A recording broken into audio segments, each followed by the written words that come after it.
We're bringing 9 new multiplayer maps to Gears of War 4, and 1 classic map has been in almost every game, Gridlock. So for a total of 10 maps that we're bringing out. We have decided to bring Gridlock back. It's been redressed, so it looks very different than Gears of War past. We wanted to show the evolution of it, and is now 25 years later. Reclaimed is like this oasis almost. It's an old farm that's been run down. It kind of has a tiered feeling to it, so like there's a higher, middle, and a lower area. There's a lot of advantages for teams actually going up to that top area, aiming down and looking down onto other enemies from there. At the bottom of the map, there's a sniper rifle. So if you're on the opposing side, you just go and grab that sniper rifle to try and combat that high point.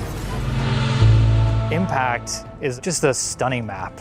It's this concept of a city that's been destroyed and this airplane that's come in and just crashed into this side of a building and it's burned through there, and so you're fighting in around the wreckage of this airplane. If you're a fan of close quarters combat, Impact is the map for you. Forge is set in this abandoned steelworks. It's got an old giant kiln that players can activate it. It shoots out this big fiery ball of death so that if there's anybody underneath it, It just roasts anything that's in there. It's glorious. It's always fun watching people turn it on, trying to hit other enemies, but it can also backfire on the player itself. You can end up incinerating your own teammates if they're not careful.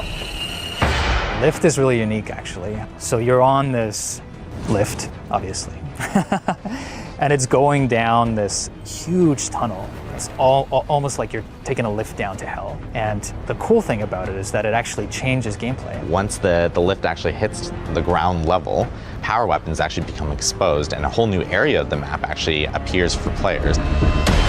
Harbor was one of our beta maps. It was something that we put out there early on and we took back and we've refined since then. And the dock that's attached to it has power weapons on it. And it's very vulnerable out there. It's key to controlling the map is to going out onto the dock to pick up the power weapons, but it's a huge risk-reward scenario. Foundation is, I would say, one of our most balanced versus map, especially escalation. It's set inside a new COG settlement. So COG settlements are built by, these robots in concentric circles from the center out. There's 3 pathways from each spawn location. One actually takes you right down the middle, kind of in the pit of the map, and then one underground which has power weapon locations, and then on the other side there's a top-down location. There's different ways of being able to kind of approach the map, so we know that there's going to be a lot of esports players jumping in and competing on Foundation.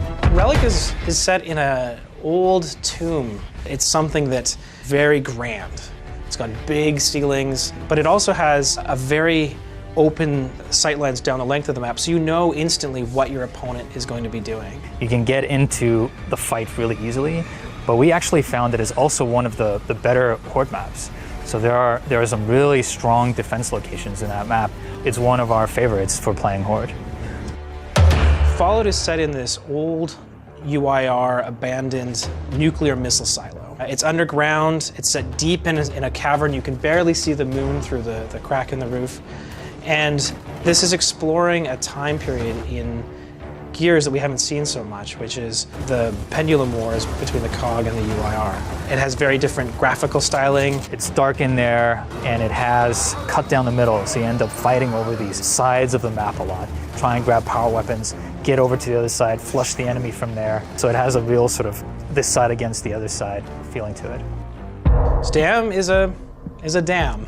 The center of it is this crumbling waterworks. It's really a map that we built around Team Deathmatch, so it's a fantastic Team Deathmatch map. Players will end up kind of spawning from each side. There's a giant line in the middle of different power weapons that players can actually grab. It's great because you see both teams coming from each side and scatter, and you'll find almost fights happening in every single location. 9 new maps and Gridlock, but our plan is to keep supporting this game going forward. We are releasing 2 new maps every month for a full year. We launched with 10, but a year from now we'll have 34 maps out there.